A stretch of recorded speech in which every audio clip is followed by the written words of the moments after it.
Hello student, hello Hindi में आपका स्वागत है। आज मैं आपको तुम कब जाओगे अतिथि पाठ का कुछ एक्स्ट्रा प्रश्न करा रही हूँ। चलिए देखते हैं।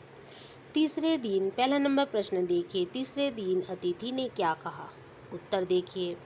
तीसरे दिन सुबह अतिथि ने लॉन्ड्री में कपड़े को देने को कहा क्योंकि वह उससे कपड़े धुलवाना चाहते थे। 2 नंबर प्रश्न देखिए। अतिथि को आया देख लेखक की क्या दशा हुई और क्यों? उत्तर देखिए। 2 नंबर, अतिथि को असमय आया देख लेखक ने सोचा यह अतिथि अब पता नहीं कितने दिन रुकेगा और इसके रुकने पर उसका आर्थिक बजट भी खराब हो जाएगा। इसका अनुमान लगाते ही लेखक का दृश्य किसी अज्ञात आशंका से धड़क उठा। प्रश्न 3 देखते हैं। कैलेंडर की तारीख फड़फड़ाने का क्या आशय है? तुम कब जाओगे अतिथि पाठ के आधार पर लिखिए। उत्तर देखिए। प्रश्न 3, अतिथि के जाने के इंतजार में लेखक के दिन बहुत बेचैनी से बीत रहे थे। 4 नंबर प्रश्न देखिए। लेखक अपने अतिथि को दिखाकर 2 दिन से कौन सा कार्य कर रहा था और क्यों? देखिए।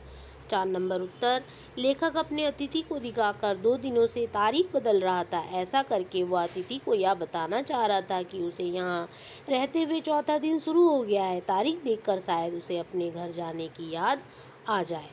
प्रश्न 5 देखिए। अतिथि सदैव देवता नहीं होता, वह मानव और थोड़े अंशों में राक्षस भी हो सकता है। तुम कब जाओगे अतिथि पाठ के आधार पर व्याख्या कीजिए।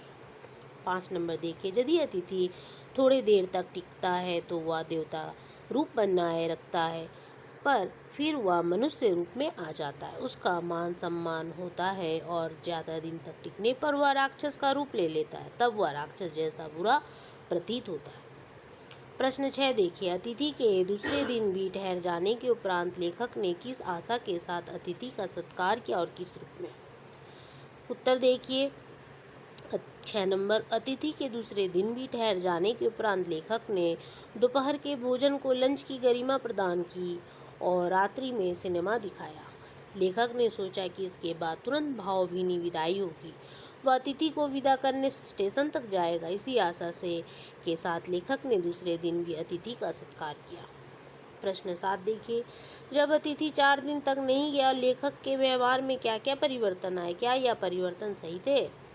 उत्तर देखिए। जब अतिथि 4 दिन तक नहीं गया तो उसकी आवभगत में कमी आई।